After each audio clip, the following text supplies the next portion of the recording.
Iya Ya, Mas, ya Mas. ya kan? Nggak mungkin nafas, oh ini nafas masa depan, oke tak cicil sekarang Masa nafas depan. dulu, nanti berhenti nafas juga, nggak bisa. Ya. Eh. Nafas itu sifatnya selalu nyata di momen per momen. Itulah kenapa ketika kesadaran kita kaitkan. Kesadaran kita kaitkan dengan nafas, sadari nafas. Kesadaran ini di present moment. Ya kan? Pikiran, thinking mind, akan dengan sendirinya selalu begitu, akan loncat-loncat. Itu job desk-nya dia, teman-teman. Job desk thinking mind akan selalu mikirin masa lalu, mikirin masa depan. Baik, terima kasih Mas Aji Santoso Putro. Saya juga terima kasih, Mas Hendra.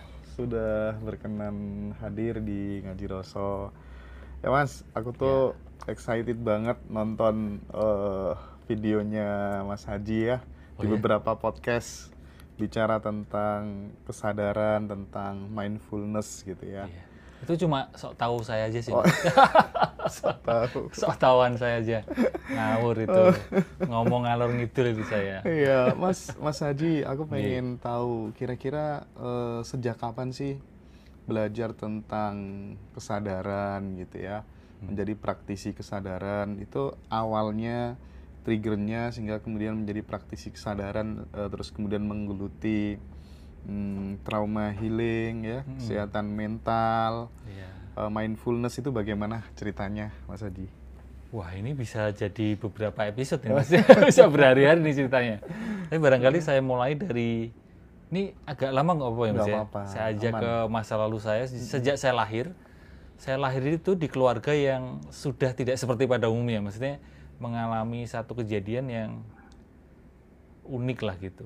Nggak wajar, nggak umum. Yaitu saya lahir di keluarga yang istilah sekarang ya broken home lah, broken home family. Jadi sejak kecil saya hanya dirawat oleh ibu saya. Ibu saya single mom.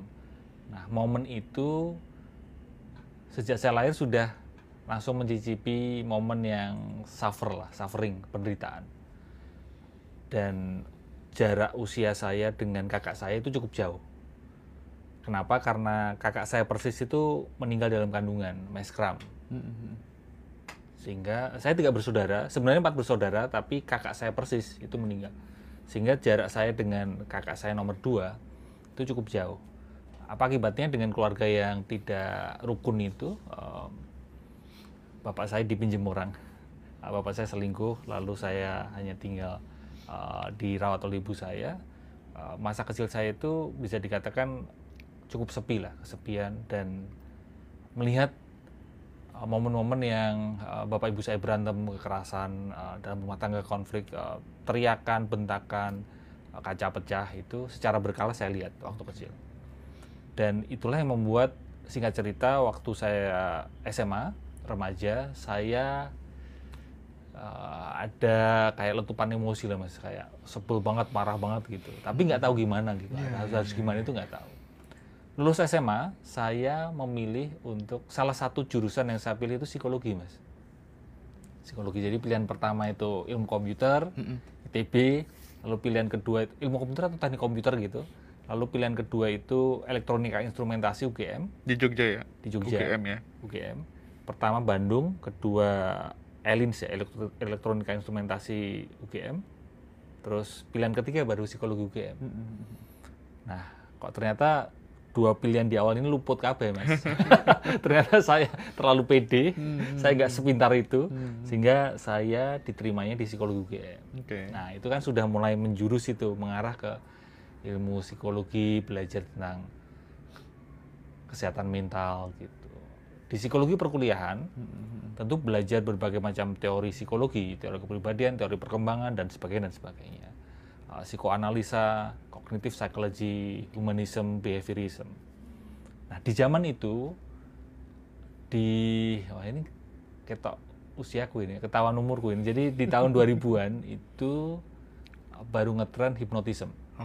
Hypnotism dan NLP, Neuro Linguistic Programming. Saya juga belajar akan hal itu.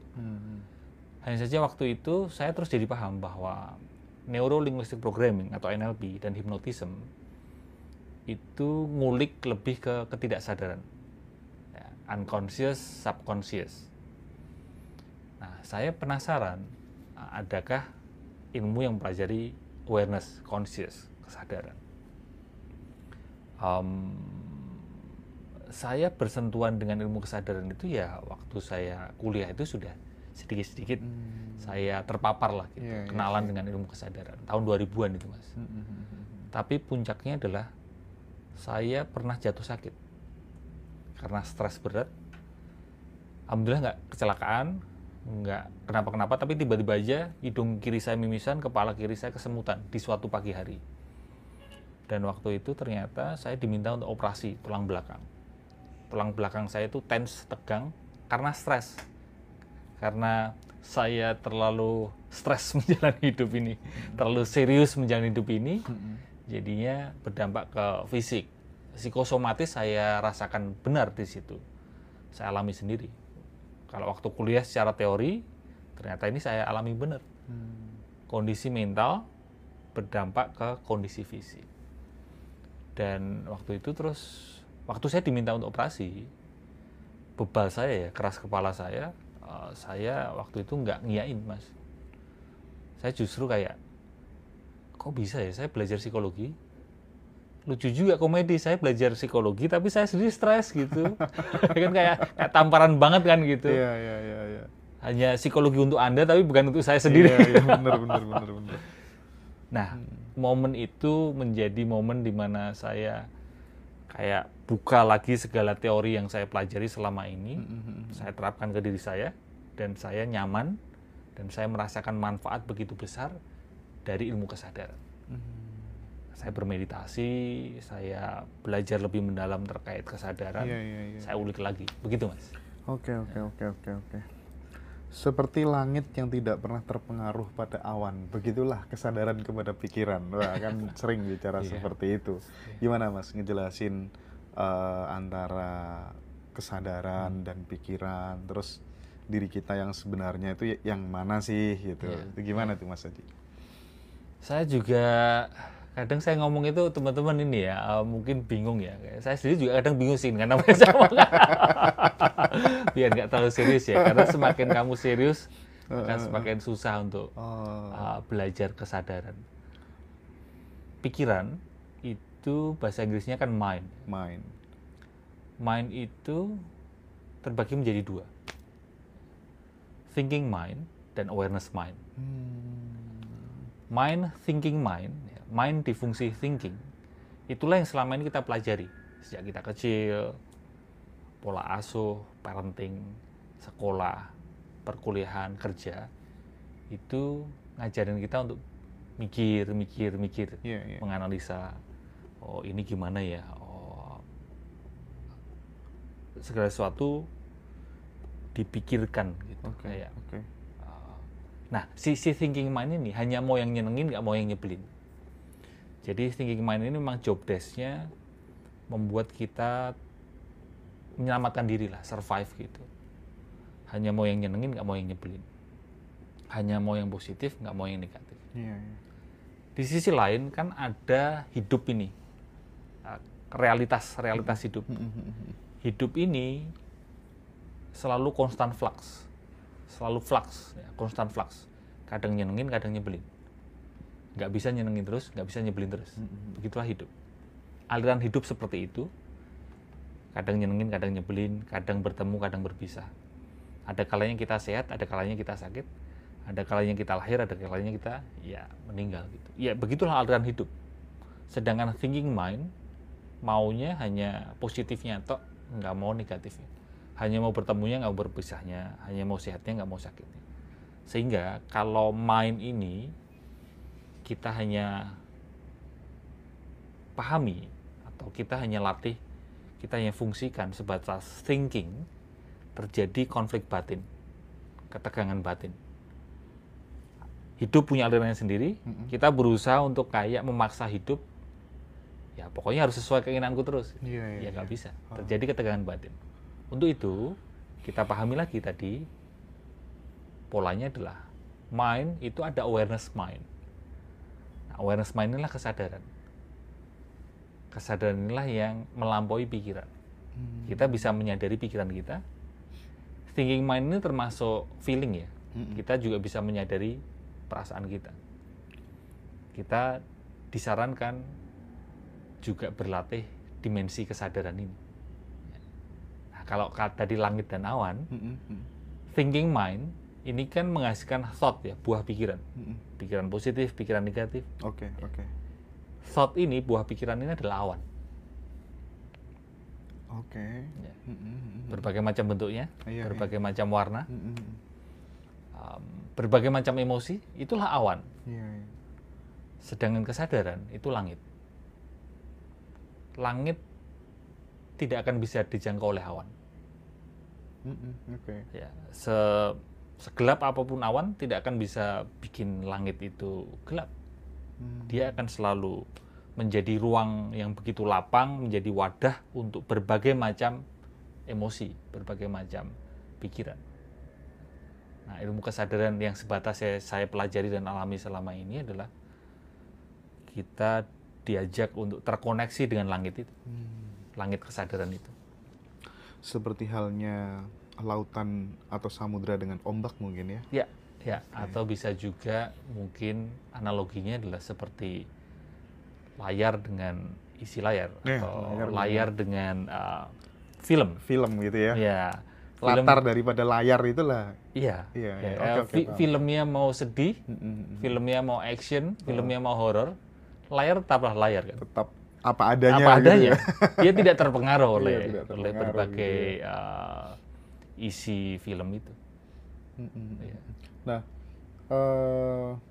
kira-kira Mas Aji yang bisa kita lakukan, yang bisa teman-teman lakukan, kegiatan apa atau kemudian apa yang harus diperbuat supaya kemudian kita bisa state of awareness gitu.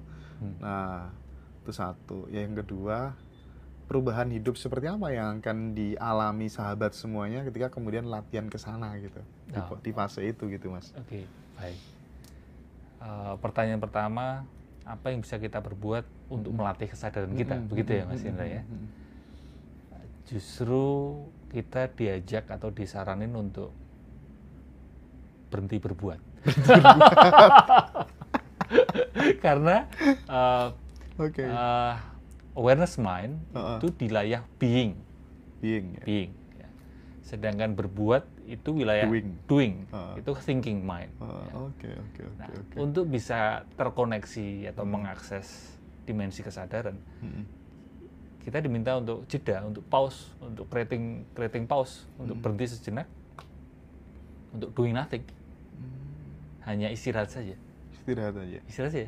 Menciptakan jeda-jeda kecil ya di tengah kesibukan. Apalagi buat teman-teman yang tinggal di kota besar, penuh kesibukan, ya kan. Hustle culture ya, kultur yang harus terus sibuk gitu. Ciptakan jeda-jeda kecil, berhenti sejenak. Boleh pejamkan mata, boleh enggak. Dan ya paling mendasar adalah sadari nafas ya. Mindful breathing. Hanya sesimpel itu. Tidak ada teknik rahasia, tidak ada metode rahasia.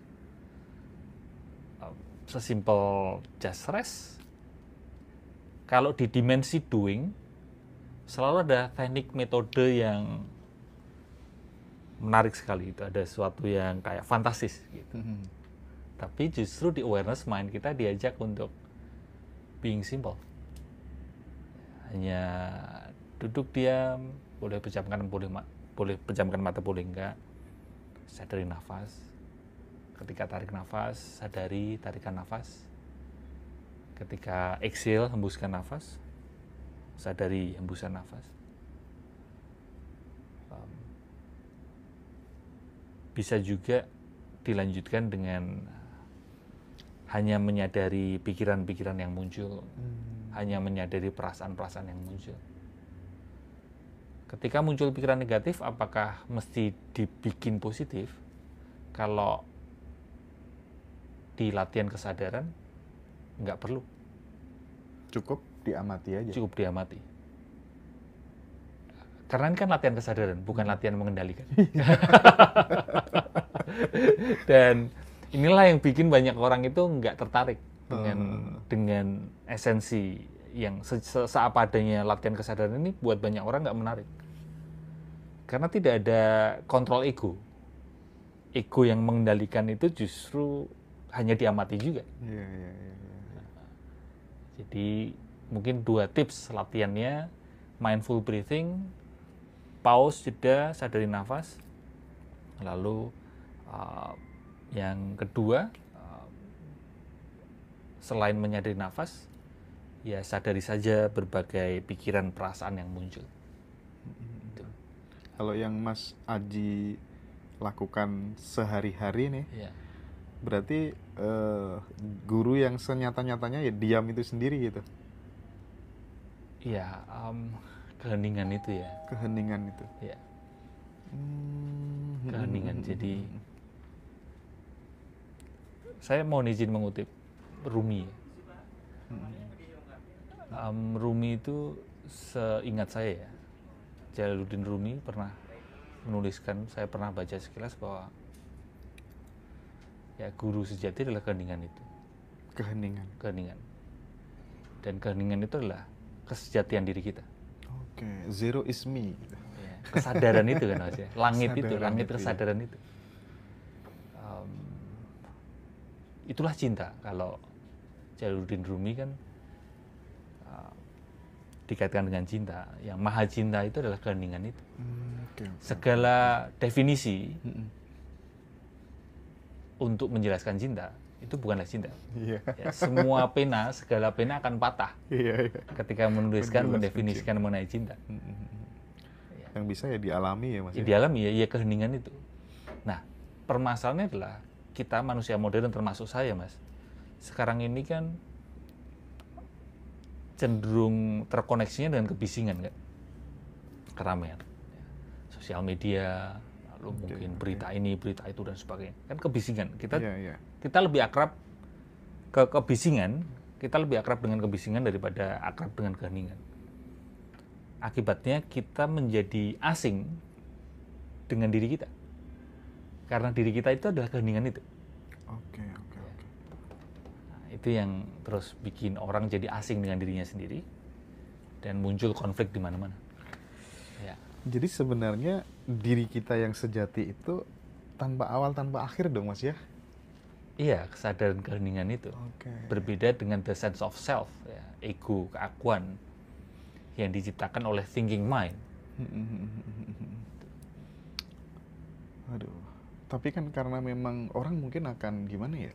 Karena dari kecil kita itu udah doktrin, udah diprogram, hidup harus kamu rencanakan dengan baik. Kalau kamu tidak mau menjadi bagian dari rencana hidup orang lain, akhirnya kan kita bikin plan-plan gitu ya, bikin rencana-rencana, ambisi dan seterusnya gitu. Padahal kalau dalam perspektif kesadaran itu apa enggak malah justru membatasi gitu, limitasi gitu kira-kira gitu. Gimana Mas? Kalau saya ini belum tentu cocok buat teman-teman juga.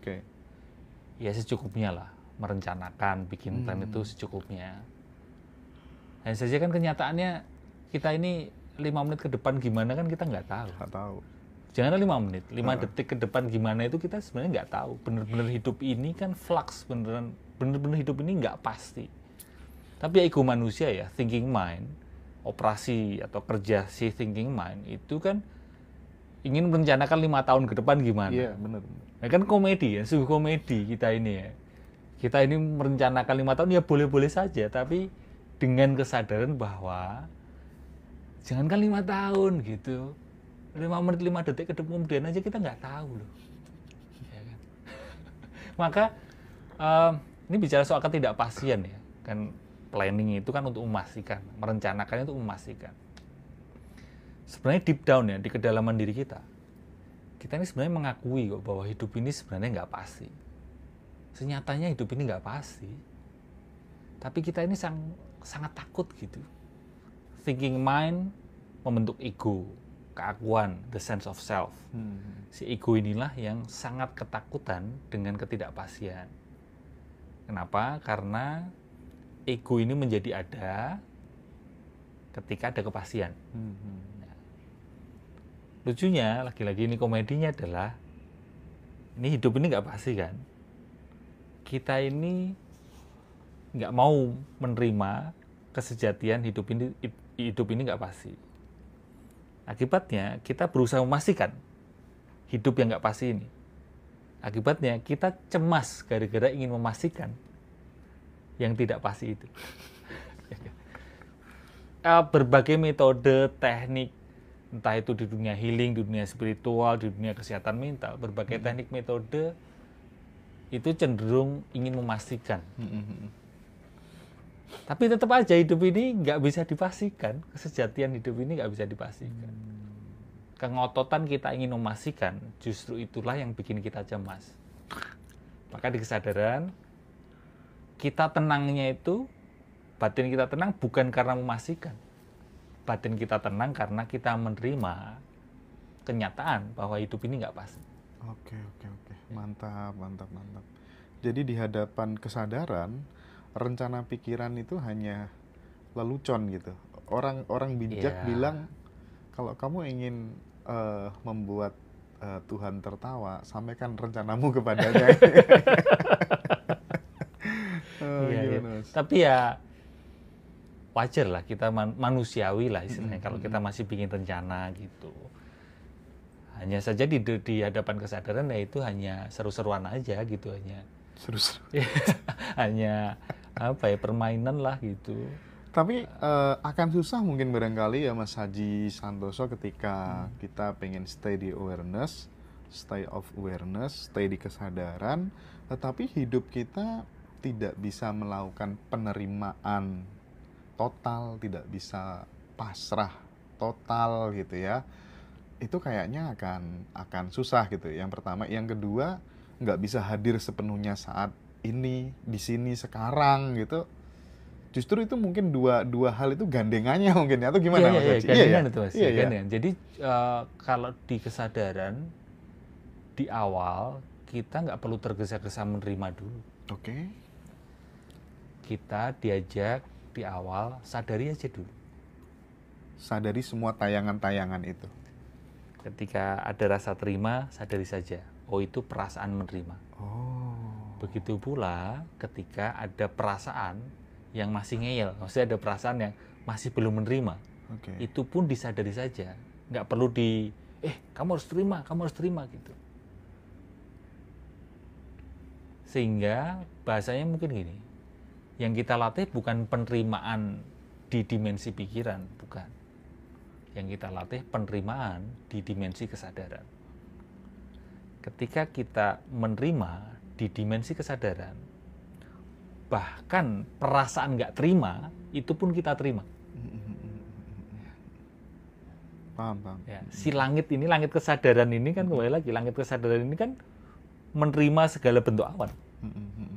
Disitulah penerimaan yang sebenar-benarnya menerima. Ketika kita sudah menerima, termasuk rasa yang tidak menerima itu kita terima gitu. Itulah keikhlasannya. Tapi mungkin teman-teman akan bertanya gitu ya, gimana kalau harus menerima terus gitu ya dengan kondisi yang seperti ini gitu. Kita nggak ada action yang nyata, nggak ada yang real, mana mungkin hidup bisa berubah menjadi lebih baik. Nah, itu gimana, Mas Haji? Berlatih kesadaran itu bukan berarti berlatih pasif, bukan berarti hidup pasif. Oke. Berlatih kesadaran itu melatih kita right view and then right action. Ya. Contoh misal, seandainya ini teman-teman ini seandainya saja, seandainya tiba-tiba ruanganmu sekarang ini kebakaran misal, seandainya.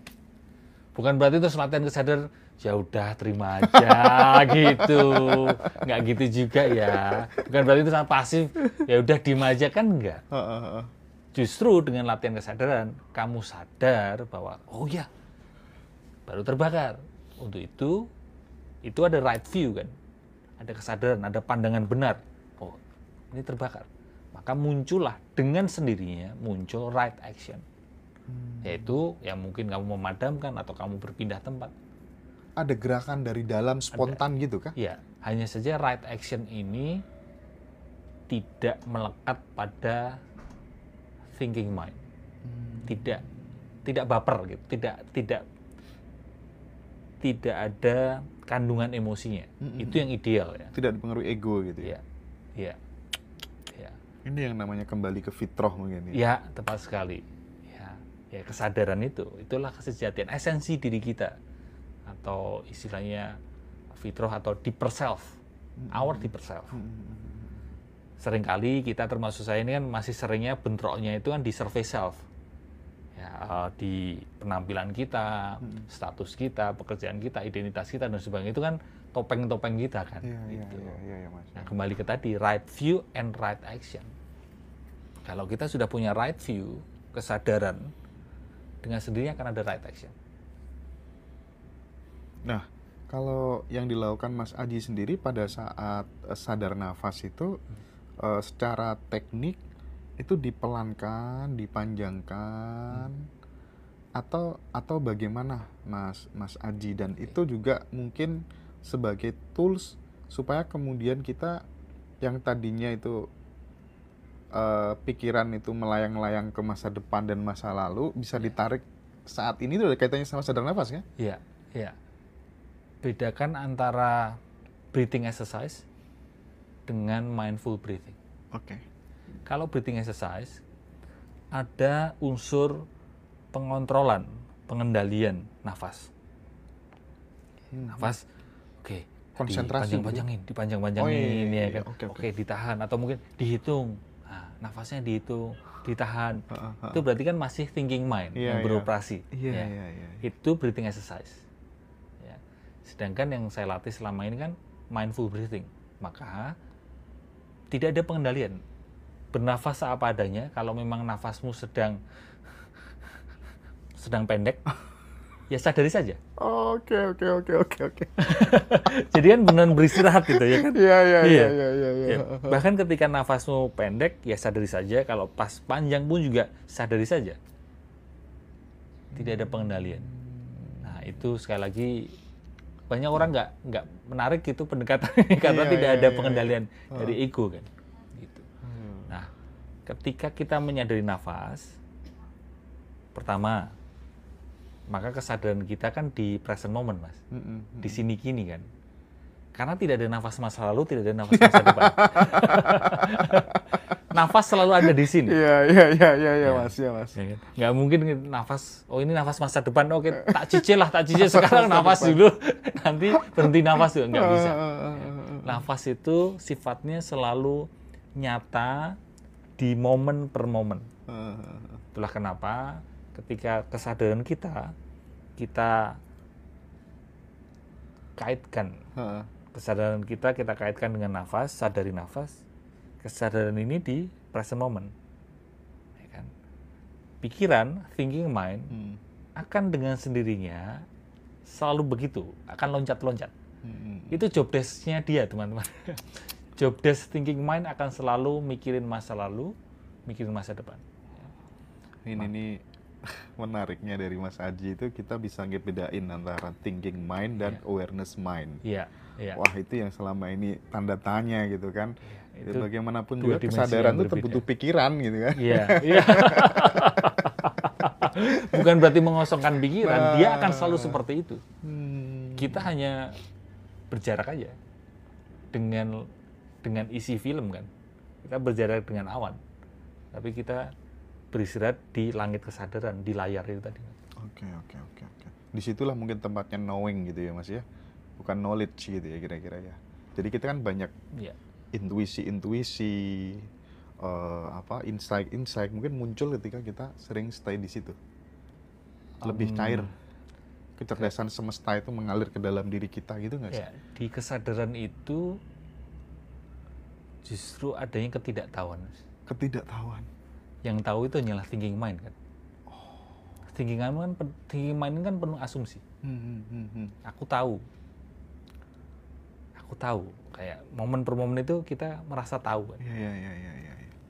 Kembali lagi kesejatiannya kan kita nggak tahu hidup ini. Kita hanya sok tahu kan. Apalagi jebakannya itu di saya gitu, di bidang seperti saya ini kan kayak ada dorongan, aku tahu mengenai hidup ini. Gombal. Saya mengakui saya ini nggak tahu tentang hidup ini. Life is unknowable. Unknowable. Hidup ini nggak bisa diketahui. Mantap. Itu dasarnya. Kita perlu mengakui dulu bahwa kita ini nggak tahu hidup ini gimana.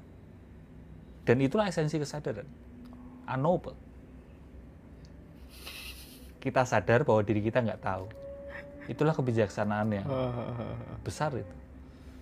Ya, keren. Oke ya, teman-teman, habis ini kita masuk lebih dalam lagi ya tentang hadir di sini saat ini sekarang gitu ya. Jadi beruntung sekali bisa ketemu Mas Aji Santoso Putro. Jangan lupa ikutin juga channelnya beliau. Apa Mas nama channelnya Mas? Ini di TikTok atau di YouTube? Keduanya lah. Kalau di TikTok ya ajisantosoputro.id ya, @ajisantosoputro.id. Kalau di YouTube Aji Santoso Putro TV. Oke, Aji Santoso Putro TV. Ikutin di situ Mas Aji sering bikin bagi-bagi atau kemudian podcast sama beberapa narasumber top. Ada Pak Ganjar, Kang Abu, pokoknya. Kang Abu itu temennya beliau. Oh, iya, teman sulap dulu ya. Teman lama itu tahun 2000-an itu saya kenal. Oke, teman-teman ya. Kita break dulu sebentar. Nanti kita lanjutin lagi. Oke. Minumnya Mas gitu, Mas Aji.